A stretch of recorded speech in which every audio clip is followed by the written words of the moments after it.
Attention shoppers, today's specials on Fridays, they're awesome. This is CNN Student News. Great to see you this Friday, November 11th. That makes it Veterans Day in the U.S., and we'll have more on the event in just a few minutes. First up, a highest level meeting at 1600 Pennsylvania Avenue. U.S. President Barack Obama hosted U.S. President-elect Donald Trump yesterday afternoon. The two men have a history of taking verbal shots at one another. While campaigning for the presidency, Mr. Trump called President Obama incompetent. While campaigning for Democratic nominee Hillary Clinton, President Obama called Mr. Trump incompetent. Tensions remain in the U.S. over the historic election. The country, which has been repeatedly characterized as divided, saw protests and rallies in dozens of cities after the vote.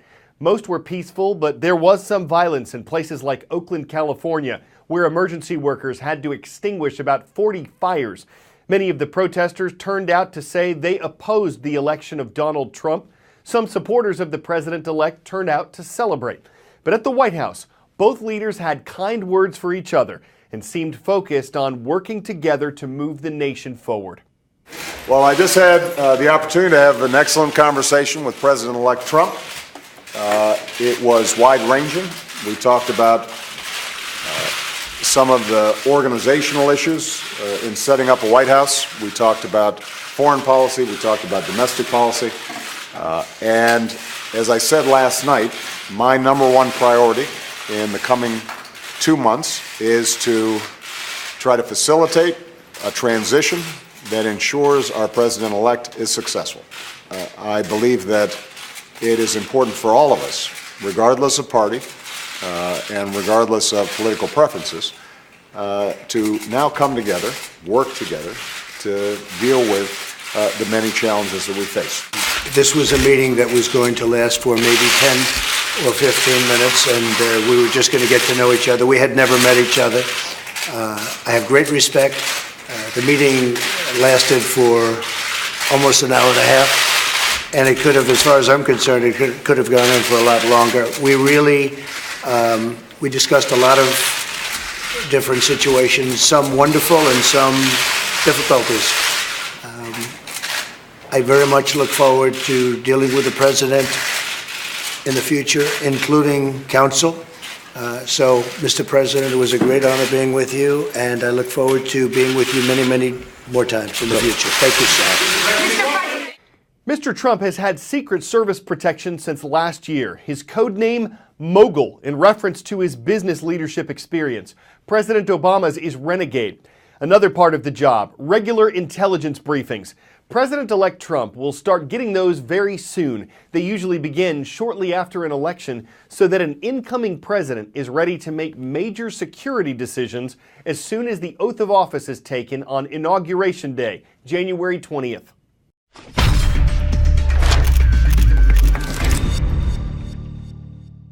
Today, Donald Trump will be getting the same intelligence briefings with the most highly classified intelligence as the sitting president of the United States, Barack Obama. These are known as the PDB, the President's Daily Briefing. Until now, Trump got more general, more sporadic briefings, giving a broad overview of the threats to U.S. national security.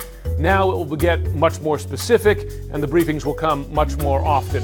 And it'll include things that were not included in those broad outlines of briefings they were getting before. Sources and methods, as they're known, the most secretive ways that the U.S. collects intelligence. Who's going to be delivering these briefings? It will be career intelligence operatives, not political appointees. They'll be chosen by the Director of National Intelligence, James Clapper, and it's worth noting that these are the same intelligence operatives that, on the campaign trail, Donald Trump often disparaged, specifically with the threat from Russia. He's going to be hearing about that kind of thing virtually every day now, as well as threats from countries such as North Korea, its nuclear program, China, and, very important to us, threats to Americans both overseas and here on the homeland from terrorists. Today's U.S. holiday used to be known as Armistice Day. It commemorated the 11th hour of the 11th day of the 11th month in 1918, when the armistice ended fighting in World War I. 20 years afterward, Armistice Day became an official holiday in America. And after World War II, its name was eventually changed to Veterans Day, a time to honor all American veterans, those who've served in wartime and those who've served in peacetime. It's a day to thank them, though it's not only the veterans themselves who make sacrifices for their country. My dad was in the U.S. Army, and he was in the Marines at times. It was just my mom, my sister, and I. I was the man of the house sometimes. I don't shy away from challenges because my dad has faced a lot of challenges, and I look up to him as a role model. Both my parents were in the Navy. Mom retired because she was pregnant with me, and Dad was still in the Navy. Somebody had to take care of me, so Mom did that. And she does a really good job too, so I'd like to thank you for that. Growing up in a military family has been okay. There's ups and downs to it. You have to grow up a little bit quicker when your dad's not home. You have to adjust to new environments quickly. You have to understand what your parents are also going through. My dad is already retired from the military and he has medical issues. When he's not feeling well, it makes me feel guilty for not being able to do more for him. This last move for Madison has been a little bit rough. With the children, as far as breaking the move, there's no good way, so we just rip the Band-Aid off and say, hey, we're moving. Moving is very bittersweet because the unknowns they scare you. When we do actually move that many times, there are skills we picked up, like how to make friends. The bond with other military kids, they can tell you, yes, I know what this feels like, let me help you. There's also a strong sense of camaraderie, and that's really cool because we can all still be there for each other. When my dad was gone and I was feeling kind of sad, I dance. There you go, good. So I get my mind off of it. Being deployed is hard. Today with the social media, emails, video chats, it makes things a little bit easier, still not being there. I pray a lot and I hope that nothing happens to my dad when he's deployed.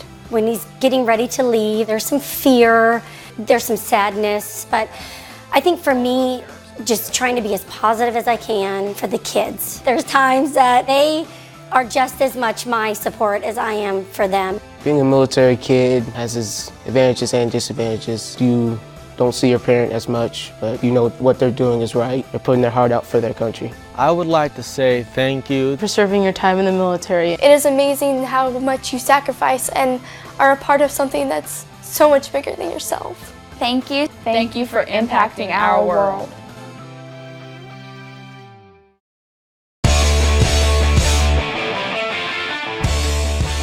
132 years ago, a steamship hit a rock and sank off the northern coast of Lake Superior. Everyone on board lived to tell the tale, and the wreckage, just recently discovered, is telling some tales of its own. The hull, as you see here, is incredibly intact. The dishes are still stacked in the galley.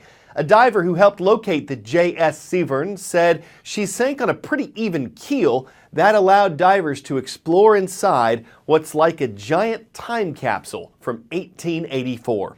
And it encapsulates today's show from 2016. While some of our puns give some of you a sinking feeling, making you wish we'd cast them away, I know others really treasure them. They help keep our show afloat. I try to write enough of them to hold water, and I'd say these in particular were in ship shape. I'm Azuz. I'm proud to be your anchor, and we hope you'll set sail with CNN Student News again next week.